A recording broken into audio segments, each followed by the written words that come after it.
नैनम चिंतन्ति शस्त्राणि नैनम दहति पावक न चैनम क्लेदेन्ते आपो न शोष्यति मारुतः। श्रीमद् भगवत गीता में भगवान श्री कृष्ण अर्जुन से कहते हैं, इस आत्मा को शस्त्र काट नहीं सकती और अग्नि इसे जला नहीं सकती, जल इसे गीला नहीं कर सकता और वायु इसे सुखा नहीं सकती। ये आत्मा अजर है, ये आत्मा अमर है। आत्मा एक शरीर को त्याग कर नए शरीर को धारण करती है, जिसे अगर विज्ञान की भाषा में मैं समझाना चाहूं तो एल्बर्ट आइंस्टीन के law of conservation of energy की थ्योरी देते हुए उन्होंने कहा, energy can neither be created nor destroyed, rather it can only be transformed और transferred from one form to another. यानी ऊर्जा को न बनाया जा सकता है, न नष्ट किया जा सकता है, इसे केवल एक रूप से दूसरे रूप में परिवर्तित किया जा सकता है। गीता का सिद्धांत ना काटना सिखाता है, ना बांटना। और जो गीता सिद्धांत और नीति की बात सिखाती है, नियत से नियति की राह को प्रशस्त करती है, वहां वोट की राजनीति में एक है तो सिर्फ कहां खड़ा होता है, बटेंगे तो कटेंगे ये कहां खड़ा होता है। या फिर जैसा श्री कृष्ण गीता में कहते हैं, अशोच्यानवशोचस्त्वम, मतलब ये कि जिस विषय में चिंतन करने की आवश्यकता नहीं है पार्थ, उस विषय पर चिंतन मत करो। क्या सत्य है, क्या सनातन है। चर्चा के लिए राजनीति की जानकारी को गीता रामायण के सार के साथ जोड़कर चर्चा में पारंगत बीजेपी सांसद सुधांशु त्रिवेदी, सत्य सनातन। यानी कि जो धर्म को धारण करता है वही धर्म कहलाता है, और इस धर्म की व्याख्या तो सदियों से होती चली आ रही है। प्रधानमंत्री नरेंद्र मोदी जब ये कहते हैं कि हिंदुओं की एकता का महायज्ञ होने जा रहा है, ये कौन सी एकता है, ये क्या महायज्ञ है? देखिए, हमारे यहाँ जो धर्म की परिभाषा की गई, धारणाति धर्म, यह ध धातु से बना है। एक सबसे बड़ी बात आप देखिए कि संस्कृत में जितने शब्द हैं सबके धातु भी होती है। धातु क्या है? उसका मूल तत्व। जैसे एक धातु है लोहा, लोहे से बहुत सारी चीजें बनती हैं। कोई धातु है तांबा, उससे बहुत सारी चीजें बनती हैं। उसी प्रकार बहुत से शब्द बनते हैं। मूल धातु क्या है? ध। धा का अर्थ होता है धारण करना, इसीलिए देखिए धा से ही धैर्य बना है। धैर्य ही आपके अंदर की कॉन्शियसनेस को धारण करता है। ध धातु से ही धरती बनी है, धरती सबको धारण करती है, इसीलिए धा से ही धर्म बना है। धर्म वह तत्व है जो संपूर्ण संसार और चराचर जगत को धारण करता है, और वही जब हम अपने आचरण में उतारते हैं तो धर्म कहलाता है। इसलिए सिर्फ हमारा धर्म नहीं, धर्म एक ही है, और वो है शाश्वत सनातन धर्म। जैसे धरती एक ही है, उसके ऊपर पंथ रास्ते अलग अलग हैं, तो उसी प्रकार धर्म एक ही है, मजहब अलग अलग है, रिलीजन अलग अलग है। जैसे रास्तों की पहचान होती है, रास्तों का एक डेस्टिनेशन होता है, वैसे मजहब और रिलीजन की एक पहचान होती है, उसका एक डेस्टिनेशन होता है, उसकी एक आइडेंटिटी होती है, और धर्म तो सबको धारण करता है। और जो माननीय प्रधानमंत्री जी ने कहा महाकुंभ के लिए, तो मैं सिर्फ एक बात बताना चाहता हूं आपसे। मैं पूछूं, दुनिया का सबसे बड़ा जो कार्यक्रम है, ऑर्गेनाइजेशन, वो कहां होता है? सबसे बड़ी जो लोग जुड़ते हैं, कुंभ। कोई इन्विटेशन देता है जाके? क्या नहीं, केवल एक पंचांग में आप देखते हैं कि फला तारीख को मकर संक्रांति, फला तारीख को मौनी अमावस्या, या फला तारीख को बसंत पंचमी, और करोड़ों लोग मौनी अमावस्या वाले दिन संभवतः 4 करोड़ के आसपास लोग आने का अनुमान है, 4-4.5 करोड़ लोग, और कुल मिला के यह उम्मीद है कि 30 से 35 या करोड़ लोग तक आ सकते हैं। मैं चुनौती से पूछता हूं, दुनिया में कोई ये बताइए कार्यक्रम जहां पर कि बगैर इन्विटेशन के इतने लोग आ जाते हैं। यहाँ पे हिंदू धर्म की एक विशेषता आपको बताऊं, हमारे जितने पर्व हैं वो सेलेस्टियल क्लॉक से भी गवर्न है। आपको पता है कि कुंभ मेला जो प्रयाग में होने जा रहा है, उज्जैन में भी होता है, नासिक में, हरिद्वार में। कितने वर्षों में एक बार होता है? 12 वर्षों में। 12 वर्षों में एक बार क्यों होता है, हम पहले भी बता चुके हैं। यह बृहस्पति ग्रह की साइकिल से कनेक्टेड है। बृहस्पति वृष राशि में है, वृष राशि के अंतिम चरण में जब होता है तो बृहस्पति वृष पे होगा, चंद्रमा भी वृष पे होगा, और सूर्य जब मकर में प्रवेश कर रहा होगा उस समय होगा। मैं पूछना चाहता हूं मेरे भाई, जिनको केवल 200-300 साल पहले ये पता चला कि बृहस्पति क्या है और उसका रोटेशन पीरियड क्या है, हम हजारों सालों से उसको एग्जैक्ट कैलकुलेट करके उसके हिसाब से त्योहार मनाते आ रहे हैं। तो ये हमारा त्योहार दर्शाता है कि हम पूरे भारत को एक साथ नहीं जोड़े हुए हैं, ब्रह्मांड और खगोलीय ग्रहों को भी जोड़े हुए हैं। और यहां में एक और बात दिखाऊंगा, सप्ताह में 7 दिन होते हैं, तो संडे के बाद मंडे, मंडे के बाद ट्यूसडे, ट्यूसडे के बाद वेडनेसडे, वेडनेसडे के बाद थर्सडे क्यों आता है भाई? और ये तो पूरी दुनिया मानती है ना। अब आप बताइए, अगर कोई लॉजिक इस बात का हो, संडे पहले आना समझ में आता है, सबसे प्रमुख ग्रह। और जो हमसे कहते हैं कि आप लोग तो 7 ही ग्रह मानते हैं और 9 होते हैं, तो भाई तुम भी तो 7 दिन मानते हो, मगर सवाल हमसे पूछते हो। चलिए अब मैं आपको बताता हूं, अगर सूर्य सबसे बड़ा ग्रह है और साइज के हिसाब से होना चाहिए था, तो उसके बाद दूसरे नंबर का ग्रह बृहस्पति है साइज में, फिर तीसरे नंबर का शनि है, तो संडे के बाद थर्सडे आना चाहिए था, उसके बाद सैटरडे आना चाहिए था। यदि सूर्य से डिस्टेंस में देखें तो नियरेस्ट वेडनेसडे है, तो संडे के बाद बुध है, तो संडे के बाद वेडनेसडे आना चाहिए था। परंतु ऐसा क्यों होता है? उसका कारण विशुद्ध भारतीय ज्ञान है, जो भारत की वैदिक ज्योतिष है, जिसमें एक चीज होती है होरा। जिन्होंने थोड़ी बहुत एस्ट्रोलॉजी पता होगी उन्हें पता होगा, ये होरा शब्द जो है इसी से ही ग्रीक में हॉरोस्कोप शब्द जो अंग्रेजी में आया है वो होरा से ही आया है। अब होरा ये होती है कि यदि सूर्य की पहली होरा है तो 24 घंटे के बाद जब 25वां घंटा लगेगा, यानी नेक्स्ट जो फर्स्ट होरा होगी वो होगी चंद्रमा की। फिर चंद्रमा के बाद जो नेक्स्ट 25वें घंटे में पहली होरा आएगी वो आएगी मंगल की, मंगल के बाद बुध की। एग्जैक्टली जो वैदिक एस्ट्रोलॉजी के होरा के कैलकुलेशन का जो सीक्वेंस है कि सूर्य, चंद्र, मंगल, बुध, बृहस्पति, शुक्र और शनि, उसी सीक्वेंस में ये हफ्ते के 7 दिन हैं। और ये हम सब ने सुना भी है, ध्यान किसी ने नहीं दिया जब हम पूजा करते हैं अपने घर में। और तो वो नवग्रह शांति का मंत्र सब लोग सुने जरूर होंगे पंडित जी के मुंह से, ध्यान नहीं दिया होगा। उसमें क्या है? ब्रह्मा मुरारी त्रिपुरांतकारी भानु शशि भूमि सुतो बुधश्च गुरुश्च शुक्र शनि राहु केतु सर्वे ग्रह शांति करो भवन। सबसे पहले क्या है? भानु यानी सूर्य, शशि यानी चंद्रमा, तो मंडे के बाद संडे के बाद मंडे, भूमि सुतो मंगल, देन ट्यूसडे, बुधश्च गुरुश्च शुक्र शनि। और यहां मैं एक और बात भी करना चाहता हूं। बहुत से लोग कहते थे कि हिंदू धर्म में बड़ा भेदभाव है। कभी आपने कुंभ मेले में देखा है कि वहां क्या जातियों के अलग अलग वो बटे रहते हैं? क्या सब आते हैं और सब आकर उसी भाव से रहते हैं? हमारे यहाँ क्या कभी आपने देखा है जातियों के मंदिर हैं, जातियों के शमशान घाट हैं? मगर दूसरी जगह आपने देखा होगा वर्गों के मस्जिद हैं, वर्गों के चर्च हैं, वर्गों के कब्रिस्तान हैं। इसके बावजूद हमें दिया गया ये ज्ञान है कि हमारे यहाँ डिवीजन है और वहां डिवीजन नहीं है। सुधांशु जी, आपने समझाया कि कैसे धर्म, जिसे आप कहते हैं सनातन है, शाश्वत है, उसने धरती से लेकर आकाश, पूरे खगोलीय क्रम को आपने समझाया, इन सबको एक बांध रखा है। फिर भारत में कटेंगे तो बटेंगे की आवश्यकता क्या है? उसका कारण यह है कि जब कोई चीज बहुत प्रीशियस होती है तो उसे संभाल कर रखना है। आप में से कितने बच्चों ने मैक्स मुलर का नाम सुना है? बहुत ने सुना होगा। आर्थर शोपेनहावर का नाम सुना है? आर्थर शोपेनहावर एक जर्मन फिलोसफर है जिसने उपनिषदों का जर्मन में ट्रांसलेशन किया, और वो ये कहता है Upanishadic philosophy is the product of highest human wisdom. फिर वो ये कहता है कि अगर मानव के मस्तिष्क का सबसे विकसित स्वरूप देखना है तो आपको भारत के आकाश के नीचे आना होगा। ये आर्थर शोपेनहावर एक जर्मन कह रहा है, ये सिर्फ हम नहीं बोल रहे हैं अपने बारे में। तो आप ये समझिए जब इतना बड़ा ज्ञान आपको विरासत से मिला है, मगर अफसोस की बात यह है कि बहुत लंबा वक्त हमारा बुरा दौर गुजरा इस देश का, शताब्दियों तक, मगर उस मानसिकता से अभी तक मुक्ति नहीं मिली। जो प्रधानमंत्री जी ने कहा ना अमृत काल है, तो अमृत काल का अमृत तो आप तब समझ पाएंगे जब पहले विष तो निकले।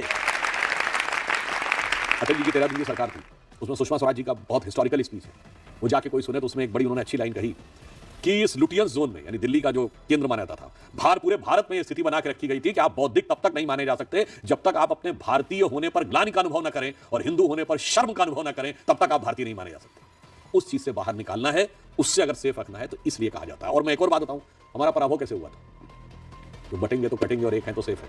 जब हम राजा अंभी और पोरस के बीच में बट गए थे तो यूनानियों के हाथों कट गए थे। जब हम जयचंद और पृथ्वीराज के बीच में बट गए थे तो गौरी के हाथों कट गए थे।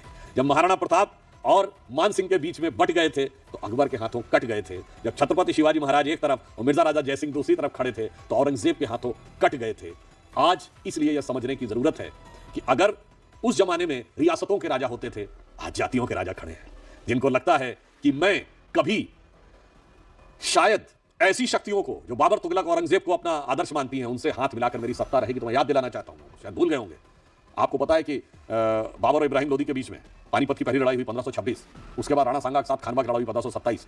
तो बाबर का साम्राज्य तो 26 के बाद बन गया था, मगर बाबर ने गाजी की उपाधि 1527 के बाद ली। गाजी की उपाधि काफिरों को मारकर ली जाती है, तो राणा सांगा की फौज को मारने के बाद उन्होंने गाजी की उपाधि ली, इब्राहिम लोदी को मारने के बाद नहीं ली। इस एकता में क्या देश के मुसलमान भी हैं, क्या देश के अल्पसंख्यक भी हैं?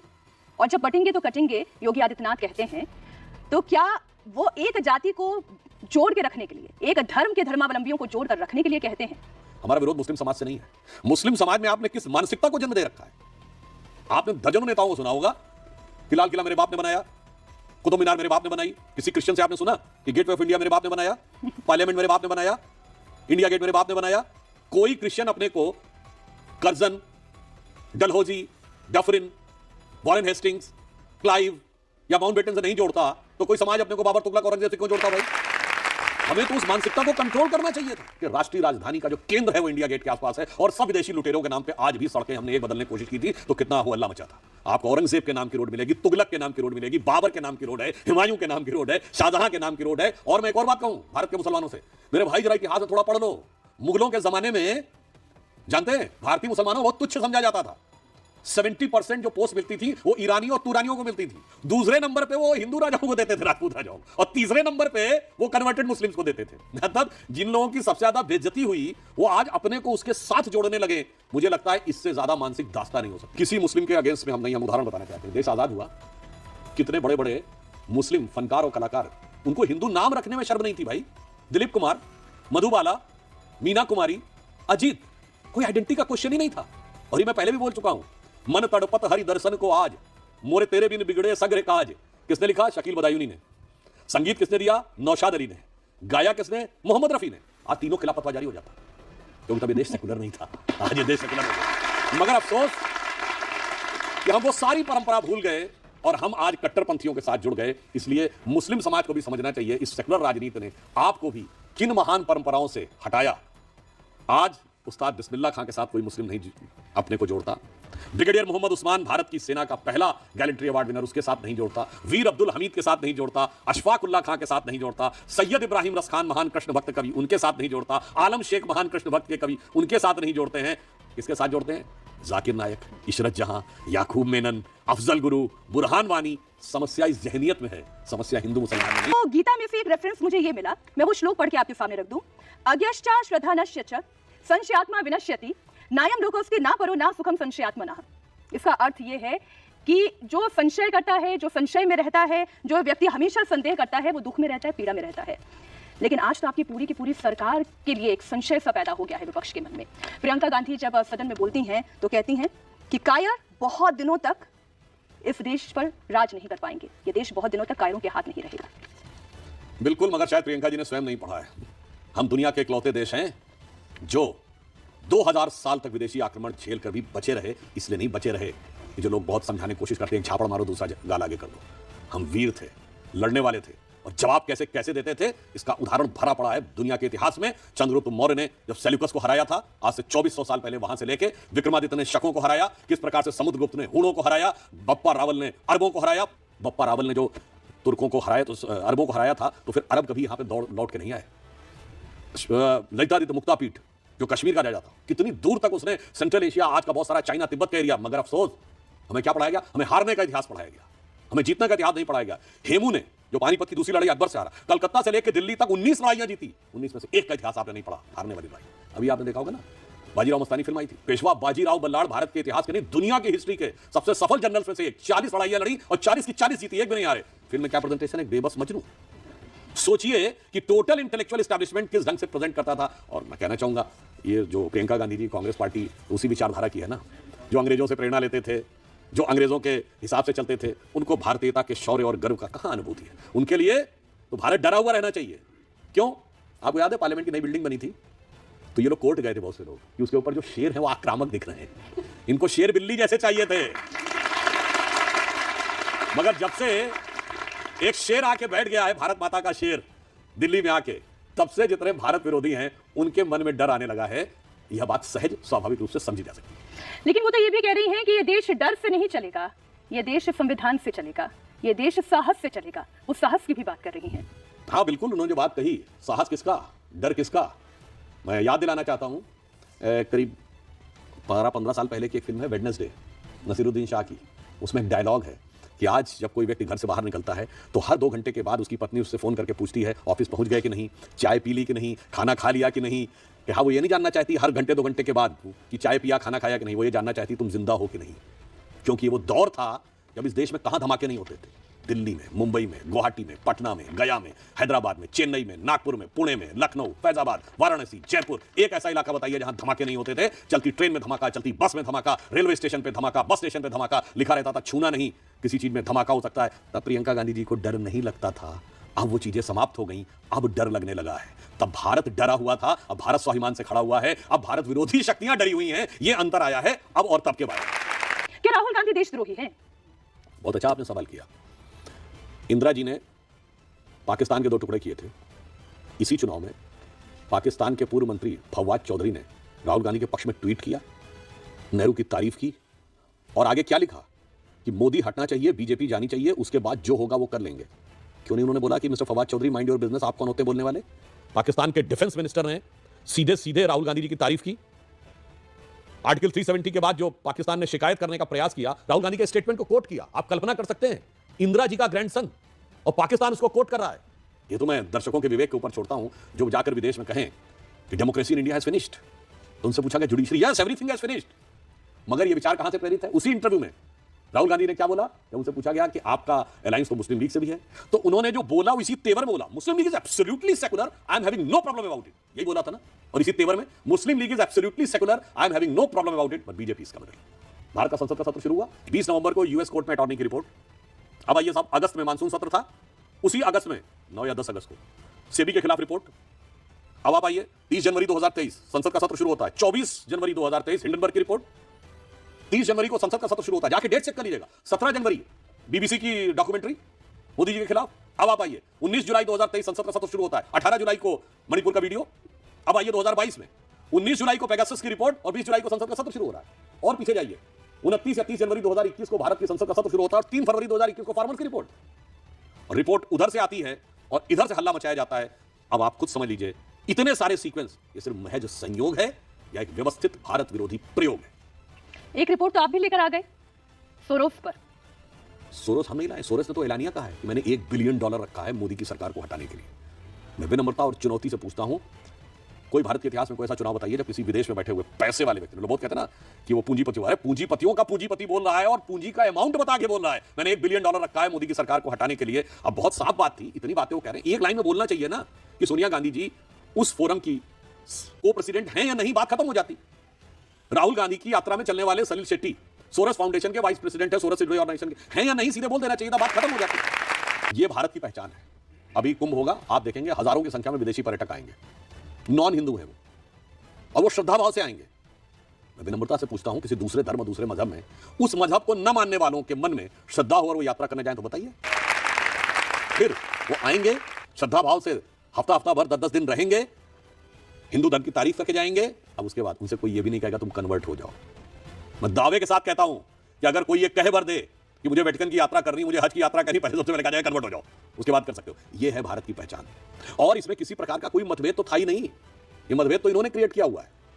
अन्यथा मैं पूछना चाहता हूं, इसी देश में तो रसखान भी हुए हैं, महान कृष्ण भक्त कवि, जिन्होंने क्या लिखा, मानुस हो तो वही रसखान, बसों ब्रज गोकुल गांव के ग्वारन, जो पशु हो तो कहा बस मेरो, चरो नित नंद की धेनु मझारन, पाहन हो तो वही गिरिको, जो धरो कर छत्र पुरंदर धारन, और जो खग हो तो बसेरो करूं कहूं कालिंदी कूल कदम्ब की डाल। आप सोचिए, आज आपको फतवा जारी हो जाता भाई।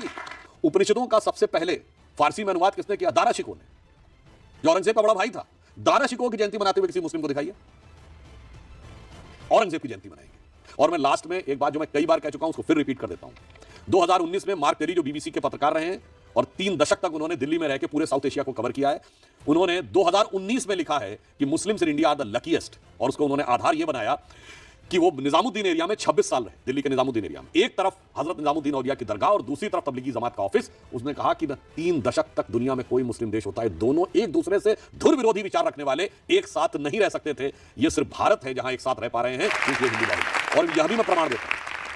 ये बताइए, जो इलाका मुस्लिम बाहुल्य हो गया, कश्मीर मुस्लिम डोमिनेटेड हो गया, बहुत कहा जाता है मुस्लिम, बहुत वो थी ना दरगाहें, सूफियों का सेंटर था। आज बताइए सूफियों कोई सेंटर बताइए, मैं पूछता हूं ना, कहां बचा सूफियों का सेंटर? वो आपको मिलेगी तो हजरत निजामुद्दीन औलिया की दरगाह यहां मिलेगी, अजमेर शरीफ की दरगाह वहां मिलेगी, देवा शरीफ की दरगाह बाराबंकी में मिलेगी, वहीं मिलेगी जहां हिंदू मेजॉरिटी में है। तो इसलिए मुस्लिमों का भी आपस का कंपोजिट कल्चर भी वहीं पे है, जहां पर हिंदू मेजॉरिटी में है, जहां निजाम मुस्तफा आ जाता है वहां मस्जिदों में धमाके होने लगते हैं, जहां मंदिर का नामो निशान नहीं रहता है। ये सोचने की मगर अफसोस की बात है कि हमारे विपक्ष के लोग थोड़े से वोटों की तिजारत के लिए तिनके की ओट में पहाड़ छुपाने की कोशिश करते। संविधान से चलेगा या फिर ये देश गीता से चलेगा, रामायण से चलेगा? संविधान के जो मूल तत्व हैं वो गीता और रामायण से ही तो प्रेरित है। बाबा साहब अंबेडकर इस ड्राफ्टिंग कमेटी के चेयरमैन थे और बाबा साहब के बारे में जो आजकल कुछ पूर्वाग्रहग्रस्त होकर दुष्प्रचार जरूर किया जाता है, तो बताइए डायरेक्टिव प्रिंसिपल्स वाले चैप्टर के ऊपर कृष्ण गीता का उपदेश देते हुए बने हैं कि नहीं? फंडामेंटल राइट्स के चैप्टर के ऊपर भगवान राम, माता सीता और वीरवर लक्ष्मण जी का चित्र है कि नहीं? तो संविधान के लोगों ने कुछ सोच के ही तो बनाया होगा कि कौन सी चीज किन मूल्यों को प्रेरित करेगी। और इसलिए अब मैं सिर्फ एक उदाहरण आपको देना चाहता हूं क्यों हर जगह इसकी जरूरत है। रामायण को आप देखिए, दुनिया का इतिहास भरा पड़ा इस उदाहरण से कि कोई राजा तब तक गद्दी से नहीं हटता जब तक मर न जाए या मार न दिया जाए। भाई भाई का गला काट के गद्दी बैठा है, दुनिया का इतिहास भरा पड़ा है। उसके कंट्रास्ट में उदाहरण कि पिता के एक वचन पर जो राज्याभिषेक होने जाने वाला वो बेटा जंगल चला जाए, दूसरा भाई का मैं आपके साथ जंगल चलूंगा, जिसको राज्य मिले वो कहे मैं खड़ा हूं रख के शासन करूंगा।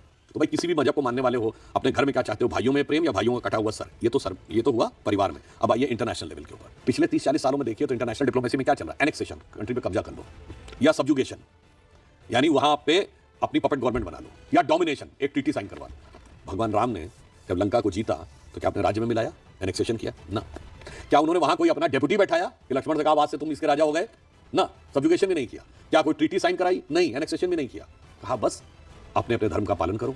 जो गीता में भगवान कृष्ण ने जो सिद्धांत कहा, जो सनातन हमारा सिद्धांत है, स्वधर्मे निधनम श्रेयो परधर्मो भयावह, धर्म का पालन करो और बाकी जैसे चलाना हो चलाओ। आज की जियोपॉलिटिक्स में बगैर किसी दूसरे देश को डोमिनेट किए हुए, सब्जुकेट किए हुए, बगैर डिस्ट्रॉय किए हुए पीसफुल कोएग्जिस्टेंस का एग्जांपल दिखाई पड़ता है तो भगवान राम के कैरेक्टर में। सनातन जानते क्या है? जिसका कोई आदि और अंत ना हो, शाश्वत है। शाश्वत।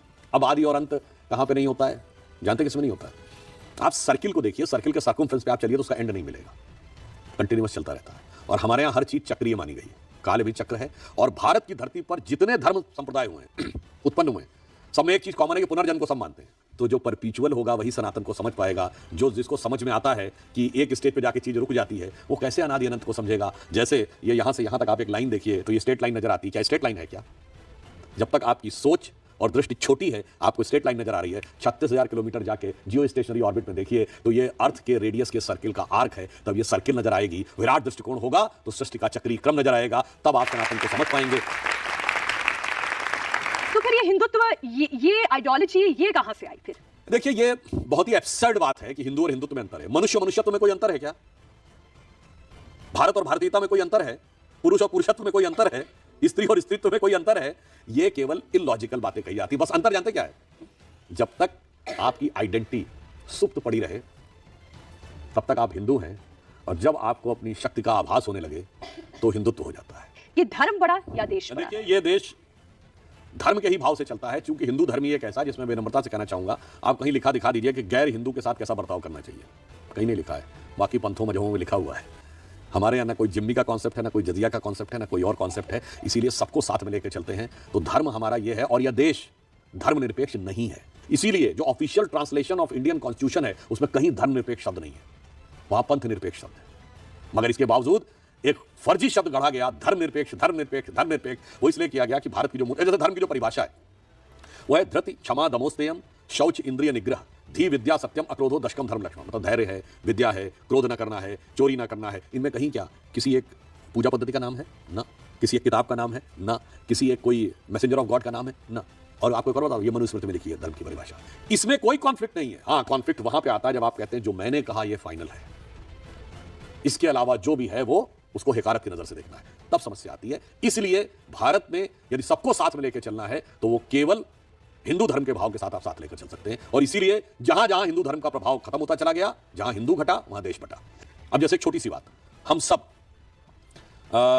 एक वाक्य बोलते हैं कि भारतीय संस्कृति में कहा गया यत्र नार्यास्तु पूज्यन्ते रमन्ते तत्र देवता। ये कहां लिखा है? मनुस्मृति में लिखा है। ठीक है, मगर मजे की बात यह है कि जो लोग ये कहते हैं कि 4 बीबी होनी चाहिए, जो कहते हैं ट्रिपल तलाक होना चाहिए, जो कहते हैं हलाला होना चाहिए, जो कहते हैं मेहरम होना चाहिए, मगर उसमें कोई खराबी नहीं है, और यत्र नार्यास्तु पूज्यन्ते रमन्ते तत्र देवता में खराबी है, तो मुझे लगता है इस बारे में भी जरा ईमानदारी से विश्लेषण करने की जरूरत है। मैं आपसे अंतिम प्रश्न, सनातन की अगर विवेचना करने के लिए आज के युवाओं को आप समझाना चाहें तो सबसे सही पुस्तक, सबसे सही ज्ञान का स्रोत क्या हो सकता है? कि ये उन रिलीजन, पंथ या मजहब पे लागू होती है जो एक पुस्तक पे भरोसा करते हैं। हमारे यहाँ तो इतना वर्सेटाइल और डाइवर्सिफाइड है, और हमारे यहाँ तो अलग अलग कैटेगरी, जैसे आप प्योर अगर एब्सोल्यूट इंटेलेक्ट तक पहुंच पाएं तो वेद पढ़िए, फिर आपको लगे उसमें समस्या है तो उपनिषद पढ़ लीजिए, फिर उपनिषद में भी लगे कि वो भी बहुत जटिल है तो गीता पढ़ लीजिए, अब वो भी लगे जटिल है तो रामायण की कहानियां पढ़ लीजिए, वो भी लगे जटिल है तो पंचतंत्र की कहानियां पढ़ लीजिए। हमारे यहाँ हर प्रकार की चीज के लिए सब तरफ सब प्रकार की चीजें उपलब्ध हैं, और यही वजह है कि इस बुरे दौर में, मैं एक और बात फाइनली कहना चाहूंगा, जिन लोगों को लगता है कि हिंदू धर्म और भारतीय संस्कृति में हमारे प्राचीन ग्रंथों में बेकार की बातें भरी हुई हैं, बड़े बड़े साइंटिस्टों ने, और रॉबर्ट ओपेनहाइमर ने जिसने कि एटम बम बनाया, उसने तो गीता के बारे में कोट किया, वो तो आप सबको पता होगा। 2002 वाली मैट्रिक्स 2 कितनों ने देखी? अगर नहीं देखी है तो नेट पे जाना, और उसका लास्ट जो कास्टिंग सॉन्ग है वो जरा सुनना। क्या होता है, मूवी खत्म हो जाती है, मुड़ के चल देते हैं, हम ध्यान ही नहीं देते। जानते कास्टिंग सॉन्ग लास्ट का क्या बोला? असतो मां सद्गमय तमसो मां ज्योतिर्गमय मृत्योर्मां मृतंगमय। हमारा मजाक उड़ाते थे ना कि पितृपक्ष में पितरों को तर्पण देते हैं, ये क्या बेकार की बात है, बेवकूफ़ी की बात है, यहाँ पे किया और वहाँ कैसे हो जाएगा। हम अपने पूर्वजों के इंटेंगल्ड पार्टिकल हैं कि नहीं? एक ही पार्टिकल्स अलग हुए हैं कि नहीं? तो if there is an action on one particle, the action will be on the other particle anywhere in the universe. आपसे चर्चा करके मैं ये बोलूं, साइंस की नॉलेज बढ़ती है, अध्यात्म की नॉलेज बढ़ती है, पॉलिटिक्स की नॉलेज बढ़ती है, या सनातन पर ज्ञान बढ़ता है।